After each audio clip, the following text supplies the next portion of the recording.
Estamos aqui de novo, hein? Esse cenário é massa, né? É massa. Eu, por mim, ficava com isso aqui mesmo.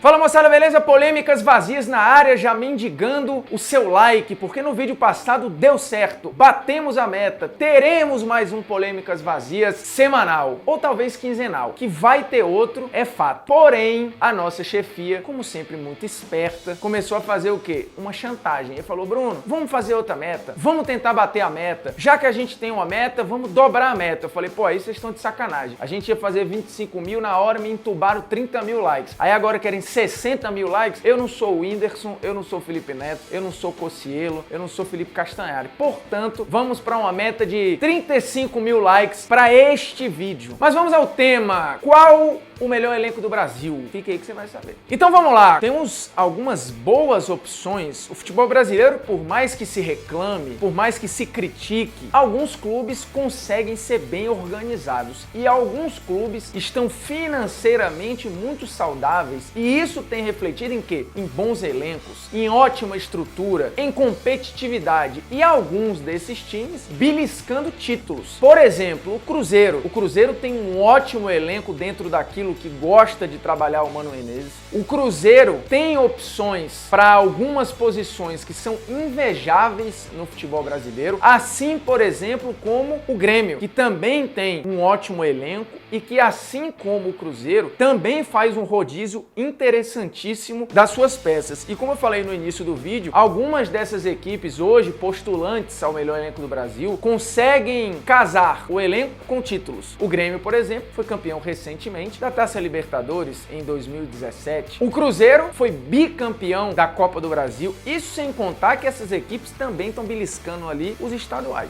Outro exemplo muito forte de elenco com opções é o Atlético Mineiro. O Atlético, é verdade, já esteve mais forte, já teve mais opções, porém continua tendo um leque muito interessante para competir. E aí, meus amigos, a gente vai ter que reduzir o nosso universo para dois times, Flamengo e Palmeiras. Porque se de fato a gente está falando de múltiplas opções, de grandes nomes, de jogadores que obedecem ao modelo escolhido e que de fato podem formar aí 1, 2 ou, forçando a barra, 3 times, a gente vai acabar reduzindo para Flamengo e para Palmeiras. E por que Flamengo e Palmeiras? Porque eles souberam canalizar os seus investimentos, souberam transformar o seu dinheiro em dois grandes elencos. E essa discussão não é de hoje, né? Porém, com as contratações do Flamengo para 2019, a discussão ganhou ainda mais força e caiu aqui no Polêmicas Vazias. Outra discussão que caiu por aqui também é a nossa polêmica aleatória da semana, que tem tudo a ver com NFL, porque Tom Brady ganhou o seu 6º título e se igualou a Michael Jordan, que sim, joga basquete, mas tem 6 anéis, 6 títulos de NBA. E aí a discussão começou, né? Quem é maior, Tom Brady ou Michael Jordan? Talvez desse até um programa, talvez rendesse aqui um Polêmicas Vazias inteiro, mas a nossa chefia não é muito chegada nem a NFL, nem a basquete. Então falou, ó, pra gente não correr o risco, mete aí num polêmica aleatória e aí tá todo mundo feliz. Então vamos lá, Flamengo e Palmeiras são os dois elencos mais caros e mais valiosos do Brasil. Segundo o Transfer Market, que é especialista em valor de mercado de elenco, em transferência de jogador, tem versão em alemão, tem versão em inglês e tem versão em português. E o Transfer Market faz lá a avaliação dos elencos, sempre em euro. Obviamente a gente já converteu para facilitar a sua vida. O Flamengo tem um elenco avaliado hoje em 355 milhões de reais. É muita grana. Porém, o Palmeiras bate o Flamengo nesse critério porque está na casa dos 430 milhões de reais o elenco do Palmeiras. Um elenco que tem uma média de idade um pouquinho superior à do Flamengo. A média de idade do Flamengo passa pouco ali dos 25 anos, tá? 25,4. A média do Palmeiras já passa dos 27. E os dois elencos ali estão na mesma casa, né? Com 32, 33, 34 jogadores. E aí tem gente que vai falar, não, mas o Palmeiras tem 36, o Flamengo tem 30 e tanto. Só que a gente precisa levar em consideração quem de fato são os jogadores utilizáveis e que constam no site oficial do clube. Então, gente que tá ali na transição, né, que às vezes é pinçada da base, que sai ali da base, joga e volta, a gente não tá contando aqui. O que tá entrando na conta é mesmo aqueles que são usados, tanto neste momento pelo Abel quanto pelo Luiz Felipe Scolari, ok? E o curioso na avaliação dos elencos é que a guinada do Palmeiras, por exemplo, ela se dá em 2015, quando chega a Crefisa, né? O Palmeiras tinha tido um acordo vantajoso em 2013, mas tinha passado ali 2 anos sem um patrocinador master de peso. E aí chega a Crefisa não só como patrocinadora, mas também como uma parceira. E aí, se a gente olhar o salto no gráfico, fica muito claro o quanto a Crefisa influenciou o valor do elenco do Palmeiras, que, como eu já falei, hoje é o mais caro do país.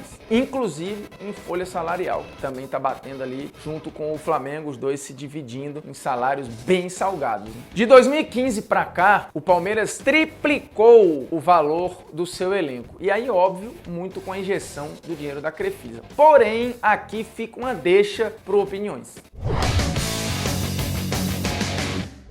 Tem muita gente rival que fala o seguinte: o Palmeiras depende da Crefisa. Se a Crefisa sair, o Palmeiras quebra. E aí, desculpe, você tá errado. E você tá errado porque isso está provado nas receitas. Hoje, o patrocínio da Crefisa não representa nem 37% daquilo que arrecada o Palmeiras, que tem como grosso direitos de TV, plano de sócios e as rendas do jogo. Porque, ao contrário de alguns acordos com arenas, o Palmeiras tem as receitas dos seus jogos. E a gente está falando hoje da maior taxa de ocupação do futebol brasileiro ali junto com o Corinthians. Portanto, a gente está falando de um Palmeiras que não depende exclusivamente do seu patrocinador. É claro que a Crefisa entrou forte em vários momentos para conseguir ser decisiva em reforços. Porém, hoje, o Palmeiras é viável e é rentável sem a Crefisa. Se a Crefisa sai do Palmeiras hoje, o Palmeiras é muito capaz de conseguir um outro patrocinador na casa dos 35, 40 milhões. Talvez nenhum patrocinador que pague tanto quanto a Crefisa, ou que tope em alguns momentos se arriscar, como a Crefisa já se arriscou pelo clube. Porém, vai bancar ali um dinheiro que não vai ser tão diferente assim para as contas do clube. Mas vamos à comparação dos elencos de Flamengo e de Palmeiras. E aí aqui a gente vai ter a listinha dos elencos, né? Vai aparecer a cara da galera, eu não vou citar todo mundo porque a gente para um caralho, mas as figurinhas vão surgindo aqui, por exemplo, no momento que a gente compara goleiros. 3 para cada um, fica muito evidente aqui que o Palmeiras vai levar vantagem nessa, porque por mais que você ache que o Diego Alves seja o melhor dos 6, e aí não me parece nenhum absurdo, é um cara que já teve um auge enorme na Europa, é um cara que de fato é muito técnico, porém disputa com 3 goleiros de um nível enorme e muito parecido. Tem gente no Palmeiras que prefere o Jailson, mas tem gente no Palmeiras que prefere o Praz. E aí ainda tem gente como o Filipão, que em vários jogos grandes prefere o Everton, como preferiu, por exemplo, no clássico contra o Corinthians. E na reta final do Brasileiro 2018, o Everton foi importantíssimo para o time do Palmeiras, como no Brasileiro de 2016 já tinha sido importantíssimo o Jailson, no lugar de um ídolo como o Fernando Praz. Então a gente tá falando de um clube que tem 3 goleiros num nível enorme. O Everton, um goleiro de seleção. O Jailson, um cara que abocanhou a oportunidade que teve, virou ídolo muito rápido. E o Praz, um cara de uma constância absurda. O Diego Alves, por mais que seja técnico, que tem um nome na Europa, que tem uma carreira talvez até maior do que os outros 3, ele é um cara que em algum momento no Flamengo foi bem questionado, chegou a ser reserva, perdendo lugar para garotos. E aí, se a gente for pegar os concorrentes do Diego Alves hoje, assim, não dá nem para comparar o nível, por exemplo, do César com os outros 3. Então, o Palmeiras tem um nível muito parecido. Se houver troca ali, você não vai ter muita perda. No Flamengo, acho que há uma diferença bem maior, então ponto pro Palmeiras. Aí a gente vai para as laterais, que talvez seja a grande discrepância, até mais do que no gol. O Palmeiras tem laterais de excelente nível, tanto na direita quanto na esquerda. No lado do Flamengo, não é assim, né? O grande calcanhar de Aquiles do elenco do Flamengo, de fato, são as laterais, tanto a lateral direita quanto a lateral esquerda. Não há unanimidade. Vai ter gente que prefere uma dupla Pará e René, vai ter gente que prefere, por exemplo, Pará e Trauco, aí vai ter gente que prefere Rodinei e René, poucos vão preferir, por exemplo, Rodinei e Trauco, né, porque se expõem demais, mas já jogaram juntos várias vezes, e o Flamengo muitas vezes se expõe por conta dos seus laterais. Inclusive, o Flamengo foca em um lateral para a metade da temporada 2019, aí se você estiver vendo esse vídeo depois, pode ter dado certo, pode não ter dado certo, mas o foco é o Rafinha, lateral direito do Bayern de Munique. Para muitos tá certo, para outros tá quase certo, tem gente mais mais cética, o fato é que o Flamengo mira em um lateral porque sabe que tem um problema. Coisa que o Filipão já não tem, porque o Filipão tem, por exemplo, Mike e Marcos Rocha do lado direito. Jogadores que são muito agudos, ótimo no apoio, mas se equilibram muito no ponto defensivo. E o Filipão ainda conta com o Jean, que se precisar, como já fez no Palmeiras, joga e joga bem de lateral direito. Portanto, no mínimo, o Filipão tem 3 excelentes laterais direitos. E do lado esquerdo? Do lado esquerdo você tem o Vitor Luiz, hoje extremamente constante, muito forte defensivamente, que é algo que o Filipão adora, e também muito disciplinado ofensivamente. Não é nenhum gênio, mas é um lateral muito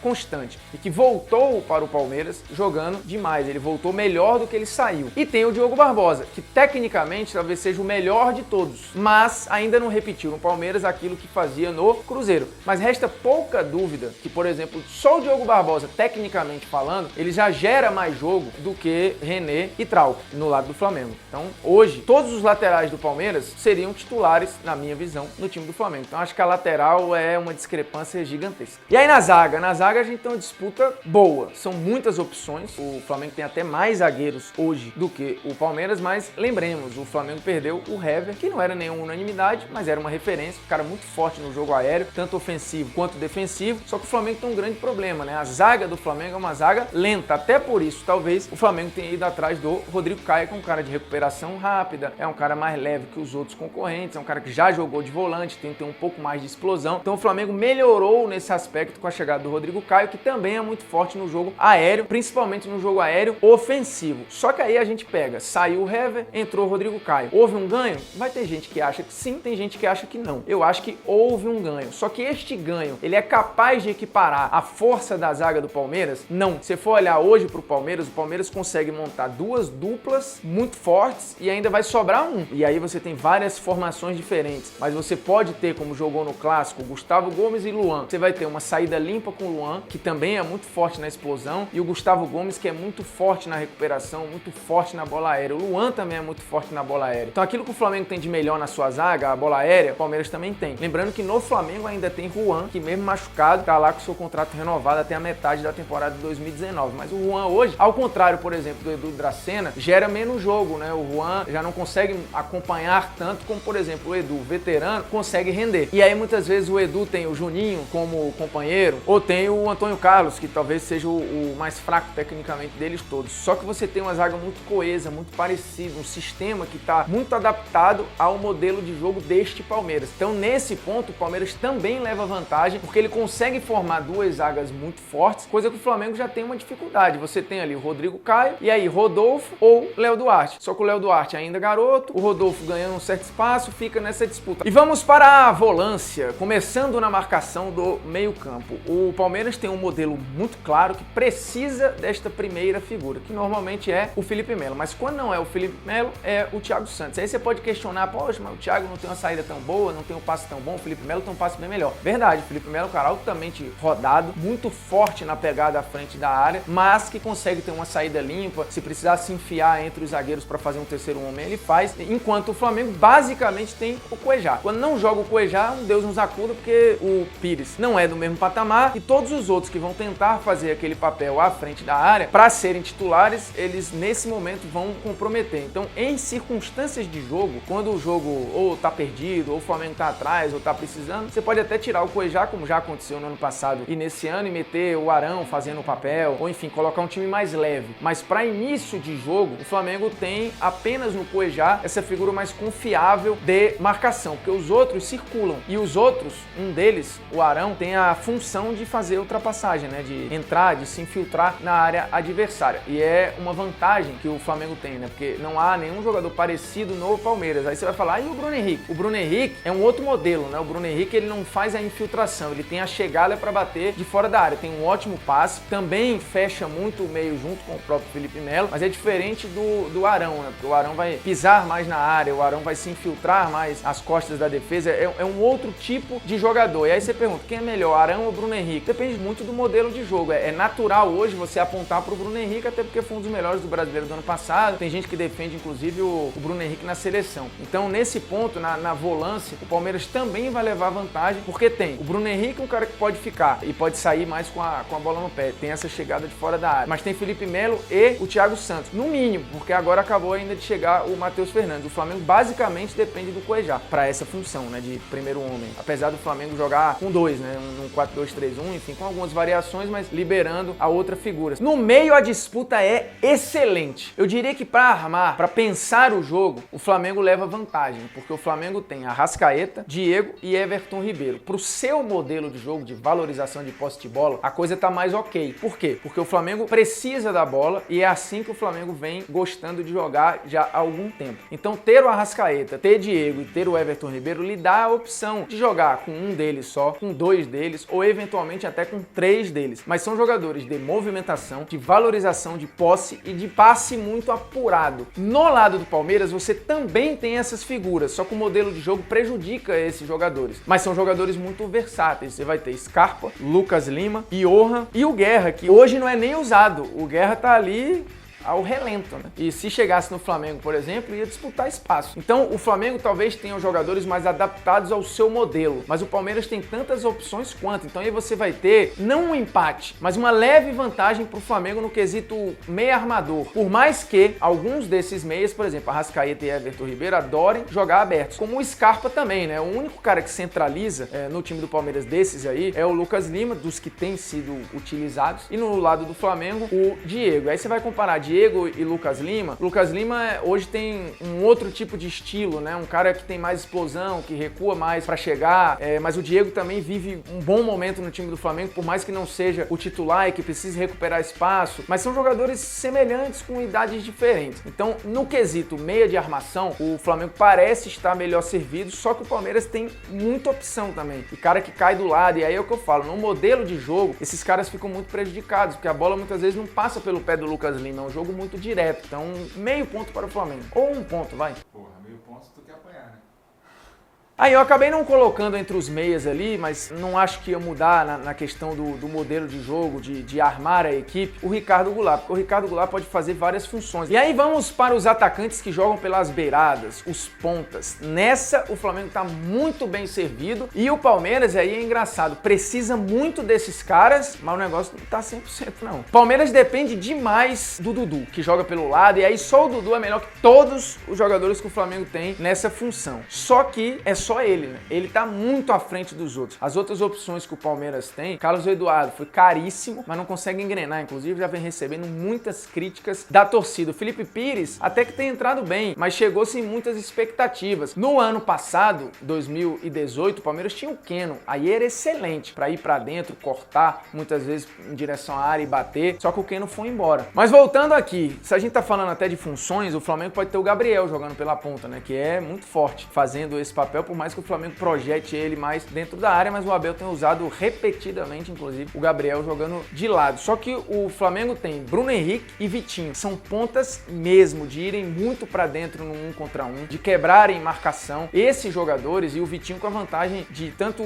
poder ir para linha de fundo cruzar, como ir para dentro para bater. E o Bruno Henrique, cara que pisa muito bem na área, sai muito em diagonal. Então são jogadores que o Palmeiras não tem, né? Vitinho e Bruno Henrique, pontas mais clássicos. Ainda tem o Berrio aí, que é um cara de extrema velocidade. Isso sem contar que aqueles meias que eu falei, meias armadores, eles podem jogar abertos como pontas, o Arrascaeta ou o Everton Ribeiro, com mais conforto até do que a gente tem visto o Scarpa fazer, por exemplo. Então o Flamengo está melhor servido nas beiradas do campo. Então ponto para o Fla nessa aí. E aí chegamos ao ataque, né? O Palmeiras já estava em vantagem e aumenta a sua vantagem com os atacantes. E aí eu tô falando dos caras mais de dentro de área, porque aí você vai falar de Daverson, de Borja, que estão muito adaptados ao modelo de jogo do time do Filipão. E aí você pensa, sim, mas e o Gabriel? Bem, o Gabriel, a tendência é que jogue fazendo esse papel. Porém, no momento, não está sendo usado. O Gabriel, sozinho, é melhor do que todos os 9 que o time do Palmeiras tem. Só que há uma questão. O Palmeiras ainda tem fora, não está nem usando no Paulista, o Arthur Cabral. E isso sem contar que o Palmeiras ainda tem o William. Também seria titular como 9 do Flamengo. E no Palmeiras ele ora jogava de 9, ora jogava aberto. No Flamengo ele ia disputar a posição jogando pelos pelos lados e ia ser titular jogando de 9. Então o Palmeiras hoje tem 2 jogadores que não estão sendo usados, que seriam titulares no time do Flamengo. Aí você pergunta, o Daverson seria titular no time do Flamengo? Ia disputar. E o Borja? Ia disputar. Então é isso, hoje o melhor elenco do Brasil é o do Palmeiras. Mas e a nossa polêmica aleatória, hein? Tom Brady ou Michael Jordan? Quem é maior pro mundo, do esporte americano, enfim, tá puta que pariu.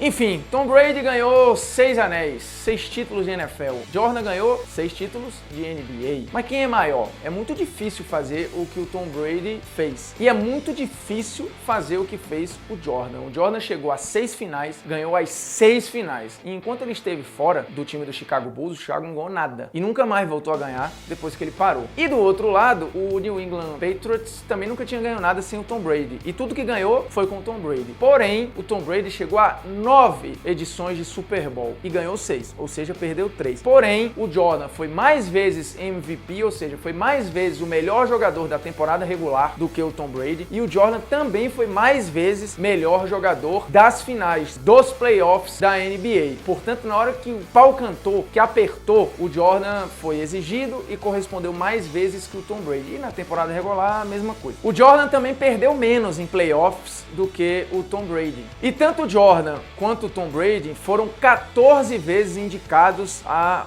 All-Star Game, né? Ou seja, o jogo das estrelas, as seleções, enfim. Na NFL chama-se o Pro Bowl. Na NBA chama-se All-Star Game, só com uma diferença aí. O Jordan esteve 14 vezes no All-Star em 15 temporadas. O Tom Brady, 14 em 19 temporadas. Então, nesse ponto, o aproveitamento do nosso querido Michael Jordan é maior. Então, nos números, a vantagem vai ser do Jordan. Ele tem atuações soberbas em finais. Em todas as finais, ele foi com sobras o melhor jogador do Chicago. Não só eleito, mas de fato. O Tom Brady não repetiu isso na sua equipe. E na boa, né, o basquete pra mim gera mais encantamento, acho que o Jordan tinha mais improviso, mais genialidade, mais plástico, enfim, talvez seja mais fácil entender também o basquete nessa disputa, viva Jordan. E por falar em Jordan, dica cultural, hein? Mas o que tem a ver, né, o Jordan com a dica cultural? Tá aqui a dica cultural, ó. 11 Anéis, o livro do Phil Jackson, foi técnico, tanto do Chicago quanto do Lakers, e ganhou 11 vezes a NBA, né? 6 vezes com um, 5 vezes com outro. O livro foi escrito em... O livro foi escrito em parceria com o Hugh Delanty e é sensacional. Quem já leu Cestas Sagradas, também do Phil Jackson, sabe da relação espiritual que ele tem quase com o jogo, né? O Phil Jackson tem um lado espiritual muito forte. E no 11 Anéis ele fala disso, fala muito da meditação, fala muito como isso ajudou a ele a gerir as estrelas, principalmente o Michael Jordan, mas fala muito de estratégia, fala muito de tática. Então é um jogo, fala muito de administração de pessoas. Então é um livro muito foda, pela maneira como ele é escrito, pelo personagem que tá no meio disso tudo, pela maneira como as histórias são contadas. Então vale muito a pena, o livro é grande, mas é genial e é fácil de achar. Então é isso, Polêmicas Vazias chegando ao fim, reforçando aqui a nossa meta de 35 mil likes. Vocês são capazes e pedindo humildemente que você se inscreva no canal do Esporte Interativo, toque a notificação para receber todas as vezes nossos avisos e compartilhe nosso conteúdo. Volte sempre, um grande abraço, viu? Viva o nosso cenário. Se deleitem aí com o nosso cenário novo, que coisa maravilhosa.